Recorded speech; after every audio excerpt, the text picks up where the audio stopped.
एक बार की बात है जब गौतम बुद्ध जी मगध राज्य के एक गांव में ठहरे हुए थे।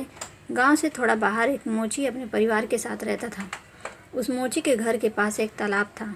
एक दिन रोज की तरह सुबह मोची तालाब किनारे पानी लेने गया। वहां उसने तालाब में एक बहुत ही अद्भुत पुष्प देखा। वह पुष्प देखने में बहुत ही सुंदर था और चमत्कारिक भी प्रतीत हो रहा था। मोची ने तुरंत ही अपनी पत्नी को बुलाया और वह पुष्प उसे दिखाया। मोची की पत्नी आध्यात्मिक और धर्म में आस्था रखने वाली थी। वह पुष्प को देखते ही समझ गई कि जरूर कल यहाँ से गौतम बुद्ध जी गुजरे होंगे। उन्हीं के प्रताप से यह पुष्प खिला है। पुष्प को चमत्कारिक मानकर मोची ने एक योजना बनाई।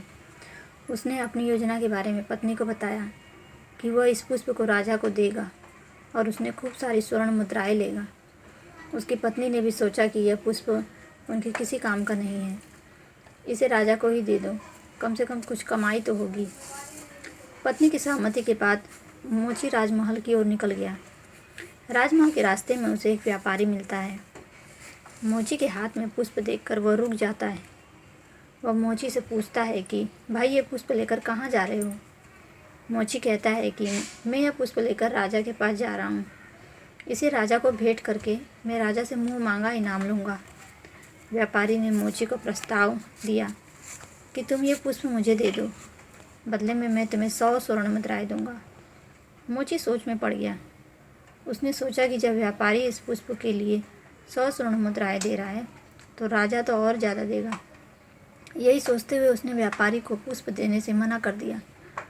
थोड़ा आगे चला ही था कि उसे रास्ते में राजा आते हुए दिखाई दी, जो गौतम बुद्ध के दर्शन के लिए जा रहे थे। राजा भी मोची के हाथ में वो दिव्य पुष्प देखकर अचंभित हो गए। राजा ने मोची को पुष्प के बदले 1000 स्वर्ण मुद्राएं देने के लिए कहा। यह सुनते ही मोची के मन में एक अजीब सी चेतना आई और वह राजा को पुष्प न देकर दौड़ता हुआ सीधे महात्मा बुद्ध के पास जा पहुंचा। महात्मा बुद्ध जी मोची को देखकर हैरत में पड़ गए। उन्होंने मोची से पूछा तो मोची ने उन्हें सारी बात बता दी। इसके बाद मोची ने वह पुष्प महात्मा गौतम बुद्ध के चरणों में अर्पित कर दिया और उनसे कहा कि पहले तो मेरे मन में पुष्प को देखकर लालच आ गया था, लेकिन अब मैं समझ गया हूँ कि जिसकी छाया पड़ने से एक पुष्प इतना दिव्य हो गया हो, अगर उनके शरण में मैं चला जाऊँ तो मेरा जीवन भी धन्य हो जाएगा। इसके बाद वह आजीवन महात्मा गौतम बुद्ध के शिष्य बनकर रहा। कहानी से सीख, इस कहानी ने हमें यह सिखाया कि हमारी ज़िंदगी में हमें बहुत सी चीज़ें अपनी तरफ आकर्षित करती हैं, लेकिन हमें उनके लालच में ना फंसकर अपने ज्ञान का प्रयोग करके जीवन में सही राह को चुनना चाहिए। तो दोस्तों, आपको कहानी कैसी लगी? कहानी अच्छी लगी तो हमारे चैनल को लाइक और सब्सक्राइब करिए। इसी तरह के और भी वीडियो को पाने के लिए